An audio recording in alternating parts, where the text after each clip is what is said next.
Compreenda a vontade divina. Título anterior: Conheça a vontade divina. Conforme já escrevi anteriormente, uma vez que o ser humano nasceu para construir um mundo ideal, objetivo de Deus, se ele estiver em consonância com esse propósito, sempre poderá trabalhar com alegria e sem doenças. Eis a verdade eterna. No entanto, é inevitável que ele acabe adoecendo devido às toxinas medicamentosas herdadas de seus antepassados e, por desconhecer o que é certo, também introduz essas toxinas no corpo após o nascimento. Contudo, se pessoas úteis à obra divina não puderem trabalhar devido a doenças, isso acarretará um prejuízo para Deus. Por esse motivo, é natural que ele deseje curá-las rapidamente e, logo, não precisamos nos preocupar com o assunto. No entanto, as pessoas que desconhecem esse fato utilizam a toxina denominada medicamento para conter as doenças. E uma vez que isso está totalmente em desacordo com a verdade, não há como obter a cura desejada. Não apenas a doença, como também os demais infortúnios, são ações purificadoras que, de acordo com a causa, ocorrem evidentemente sob diferentes formas. Por exemplo, os pecados cometidos no âmbito financeiro ou material, tais como furtar, apropriar-se indevidamente de recursos, causar prejuízos ao próximo, viver luxuosamente além de suas possibilidades, etc., serão redimidos com prejuízos financeiros e materiais. Frequentemente, ouvimos falar a respeito do filho esbanjador que gasta a fortuna da família. Ele está resgatando os pecados praticados por seus pais e antepassados. Estes, desejando preservar a linhagem familiar da extinção, escolhem um descendente para que, por seu intermédio, as purificações necessárias se processem e, assim, a família prospere cada vez mais. Nestas circunstâncias, não há conselho que surta efeito. Suponhamos dois irmãos com índoles diferentes. Um é rebelde e esbanjador, e o outro é honesto e íntegro. Aparentemente, o primeiro é mau e desonra os antepassados. Todavia, ao analisarmos com visão ampla, é o oposto, pois na questão de eliminação dos pecados e impurezas dos antepassados, sua missão assume maior importância. Por essa razão, não é possível determinar o bem e o mal com base nos critérios humanos. Todo pecado de natureza material é purificado por meios materiais, por exemplo, sofrer incêndios e roubos, ser vítima de fraudes, ter prejuízos com especulações financeiras e com apostas em jogos de azar, fracassar nos negócios, gastar com doenças, etc. Embora possamos nos esquivar das leis humanas, o mesmo não ocorre com as leis divinas, por serem absolutas. Toda a ação purificadora ocorre em conformidade com o princípio da correspondência. Também existem os sofrimentos após o ingresso na fé, e quanto mais fervorosa a pessoa se tornar, mais intensos eles serão. Nessas circunstâncias, os novatos na fé podem vacilar, mas este é um momento crucial. A razão é que Deus deseja o quanto antes agraciá-los pelo seu fervor. Contudo, uma vez que eles possuem impurezas espirituais que precisam ser purificadas, ocorre uma ação semelhante à limpeza de um recipiente. Nesse caso, se eles suportarem sem vacilar, ao término desta, receberão inesperadas e magníficas graças. Vou falar da minha experiência sobre o assunto. Durante 20 anos, fui atormentado pelas dívidas e, por mais que tivesse pressa em saldá-las, não o conseguia e, por fim, me conformei. Finalmente, consegui liquidá-las em 1941. Realmente, foi um grande alívio. Depois disso, no ano seguinte, começaram a chegar somas inesperadas e, mais uma vez, senti-me maravilhado com a profundidade da vontade divina. Ouvimos frequentemente: Fulano ficou rico após o incêndio. Isso significa que a sorte melhorou com o fim da ação purificadora. Podemos dizer o mesmo em relação ao incêndio de Atami. Se compararmos a atual cidade com a que era antes da catástrofe, veremos que ficou bem melhor. Diante disso, percebe-se que os bons acontecimentos são, sem dúvida, positivos, mas os maus, por serem ações purificadoras, também o são, pois ao seu término, certamente tudo irá melhorar. Em outras palavras, não importa a situação, tudo é positivo. Compreender que viver com ou sem doença é bom significa possuir a verdadeira paz interior. Todavia, isso se limita aos que têm fé. Com os descrentes ocorre o contrário. Sofrimento gera sofrimento. A ansiedade piora a situação que, por fim, se torna infernal. Por essa razão, o segredo da felicidade consiste em compreender esta verdade. Em 2 de dezembro de 1953. Camadas do mundo espiritual. Já expliquei que o mundo espiritual é constituído de 3 planos: paraíso, intermediário e inferno. Vou expor sua estreita relação com o destino do ser humano. Cada plano se subdivide em 60 camadas, de modo que no total são 180 camadas, as quais denomino camadas do mundo espiritual. O ser humano nasce neste mundo por desígnio de Deus. Deve ser por isso que o ideograma MEI, desígnio, da palavra Senmei, vida, é o mesmo MEI da palavra Meirei, comando, ordem. Eis uma pergunta que qualquer pessoa faz: qual é a razão de o ser humano ter nascido neste mundo? Enquanto não compreender verdadeiramente essa razão, não há como ele ter um comportamento correto e alcançar a paz interior, além de correr o risco de levar uma vida vazia e ociosa. Então, qual é o propósito de Deus? É fazer deste mundo um mundo ideal, ou melhor, é construir o paraíso terrestre. Contudo, é difícil imaginar e exprimir em palavras a amplitude e a magnificência desse plano de construção. Até porque não há limites para a cultura, que já vem progredindo continuamente. Nesse sentido, a história mundial de até agora não passou da preparação dos alicerces. Deus, concedendo diferentes missões e características a cada pessoa e alternando a vida e a morte, está fazendo evoluir seu plano em direção ao objetivo almejado. Portanto, devemos saber que o bem e o mal, a guerra e a paz, a destruição e a construção são processos necessários à evolução.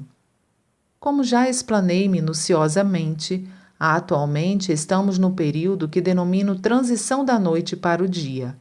O mundo está exatamente a um passo de dar um grande salto em direção a uma nova era e a humanidade pronta para alcançar um alto nível de cultura, libertando-se da selvageria. Com isso, a guerra, a doença e a pobreza terão fim. Evidentemente, o Jorei exercerá um papel fundamental e o seu surgimento é o prenúncio dessa mudança. Deus, seguindo seu propósito, emite ininterruptamente ordens ao ser humano. De que forma isto ocorre? Em uma das camadas do mundo espiritual, existe a matriz de cada indivíduo, que denominei de Yukon.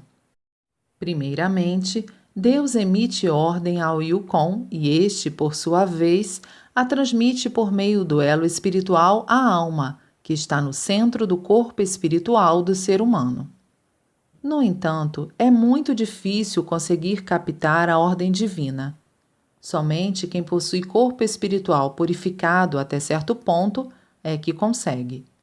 A maioria das pessoas não consegue perceber a ordem divina devido ao bloqueio causado pelas muitas nuvens espirituais e pela ação dos espíritos malignos que se aproveitam dessas nuvens.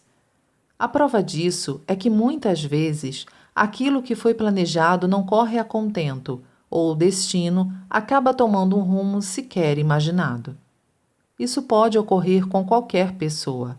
Além disso, é possível que o ser humano se sinta constantemente governado por algo, ou então tenha que seguir um destino sem que nada possa fazer a respeito.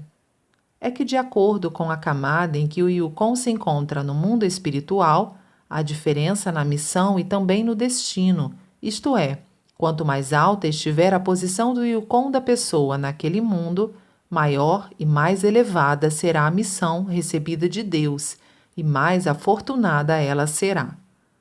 Por outro lado, quanto mais baixa for a posição do Yukon, menos feliz será a pessoa, e quando aquele atingir a última camada inferior, ela será extremamente infeliz. Isto porque as camadas superiores correspondem ao paraíso, um mundo de alegria, onde não existem doença e conflito, e os recursos materiais são abundantes. Em contraposição, as camadas inferiores correspondem ao mundo de sofrimentos, repleto de doença, conflito e pobreza. Nesse sentido, para ser verdadeiramente feliz, o ser humano deve, antes de mais nada, elevar a posição do seu Yukon no mundo espiritual. Então, como conseguir isso? A única maneira é purificar o corpo espiritual. Basicamente, conforme a quantidade de nuvens espirituais, o corpo espiritual pode se elevar ou decair. O espírito purificado sobe por ser leve, e o espírito nublado desce por ser pesado. Para tornar-se uma pessoa de espírito purificado, é preciso somar boas ações e acumular virtudes. Para tal, é necessário despender tempo e esforços consideráveis. Contudo, existe um meio que possibilita subir de uma só vez várias dezenas de camadas no mundo espiritual, qual seja fazer o curso para aprender o método do Jorei. Aqueles que ingressam em nossa religião têm afirmado unanimemente que, em termos espirituais, logo de início, sua visão sobre a vida mudou radicalmente e que conseguiram compreender melhor a realidade das coisas em virtude do aumento do Tie-Shokaku. Passaram a vislumbrar luz no futuro, libertaram-se de suas inseguranças e tornaram-se otimistas, obtendo, pela primeira vez, a verdadeira sensação de paz. Em termos materiais, os recursos começaram a chegar em abundância, por isso, não têm mais passado necessidades. Ficam admirados, pois a infelicidade diminuiu e a felicidade aumentou. Diariamente, tenho lido e ouvido relatos de gratidão de muitas pessoas afirmando: fui salvo, estou profundamente grato. Em 5 de fevereiro de 1947. Espíritos protetores. Título anterior: Os Três Espíritos do Homem. Todo ser humano possui, no mundo espiritual, espíritos protetores que o acompanham e o protegem constantemente. É dito que o ser humano é filho ou templo de Deus. Como já disse, o motivo disso é o fato dele possuir a partícula divina outorgada por Deus. Esta partícula é o espírito protetor primordial. O espírito animal que encosta após o nascimento é o espírito protetor secundário, que pode ser de raposa, tanuque, cão, gato, cavalo, boi, macaco, doninha, etc. Ou ainda, diversos tipos de iruindim, tengu e aves. Geralmente é atribuída à pessoa uma espécie de animal, mas em casos raros podem ser 2 ou mais. Eu imagino que as pessoas da atualidade dificilmente acreditem nisso e devem até mesmo zombar. Contudo, por meio de inúmeras experiências, cheguei à conclusão que se trata de uma realidade incontestável. O espírito protetor primordial a que me referi há pouco é a bondade inata do ser humano, é o seu lado bom. O espírito protetor secundário, ao contrário, é o mal, é o pensamento maligno. No budismo, o bom coração é denominado Bodhaishin, compaixão e sabedoria, ou Bushin, misericórdia búdica, e o pensamento maligno de Bono, desejos mundanos. Além desses dois espíritos protetores, primordial e secundário, existe o espírito protetor guardião. Trata-se do espírito de um ancestral. Assim que uma pessoa nasce, um espírito que for escolhido entre seus ancestrais recebe a missão de protegê-la. Via de regra, é um espírito humano, mas também podem ser espíritos humanos que assumiram a forma de Iruindin, raposa, tengu, etc. Por exemplo, meu espírito protetor secundário é Karasu Tengu e o guardião Ryundin. Muitas vezes, diante de um perigo iminente, a pessoa é salva milagrosamente, recebe sinais, tem avisos por meio de sonhos ou pressentimentos. Tudo isso é a atuação do espírito protetor guardião. O mesmo se pode dizer em relação à inspiração recebida pelos artistas no momento da criação e pelos inventores quando estão concentrados em seus estudos.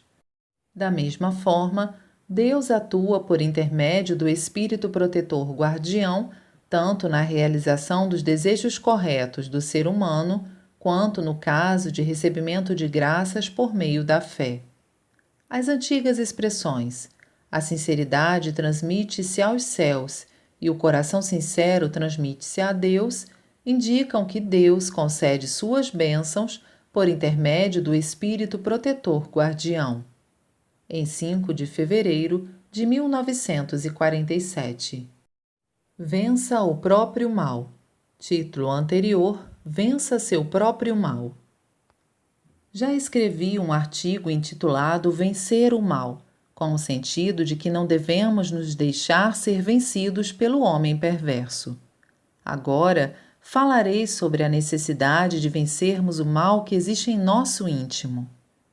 No interior de cada ser humano, a todo momento, trava-se uma batalha entre o bem e o mal. É a luta para subjugar os desejos mundanos, conforme a interpretação budista. Como a ambição humana não tem limite, o bem tenta refrear o mal, que vive seduzindo o ser humano em relação ao dinheiro, ao sexo, ao poder, à fama e ao egoísmo. O lado bom adverte: olhe, você não pode fazer isso. Tome cuidado, pois se o fizer, você irá passar por maus bocados. Além disso, incentiva. Dê alegria às pessoas. Empenhe-se para tornar todos à sua volta felizes. No fundo, a luta sem trégua entre o bem e o mal é a pura realidade em que vive o ser humano, tido como senhor de todas as criaturas. Por essa razão, quando o mal vence, cometem-se pecados e gera-se infelicidade. Quando o bem vence, cria-se felicidade. Isso pode parecer óbvio e simples de colocar em prática. Embora saiba disso, o ser humano não consegue fazê-lo, especialmente os descrentes. No entanto, como nossos fiéis são conscientes disso, perdem bem menos para o mal. Mesmo assim, não é uma tarefa fácil. Naturalmente, quem nos leva à prática do mal é o espírito protetor secundário, e quem nos leva à prática do bem é o espírito protetor guardião. Acima deles, existe ainda o espírito protetor primordial, que ordena o absoluto bem, e, por conseguinte, é preciso ampliar a força dele, a qual domina o mal completamente. Assim sendo, o ser humano deve estar sempre atento ao desenvolvimento dessa força, e o único recurso é orar a Deus e aprofundar a fé. Não existe outro meio para se tornar feliz. Em 20 de junho de 1951.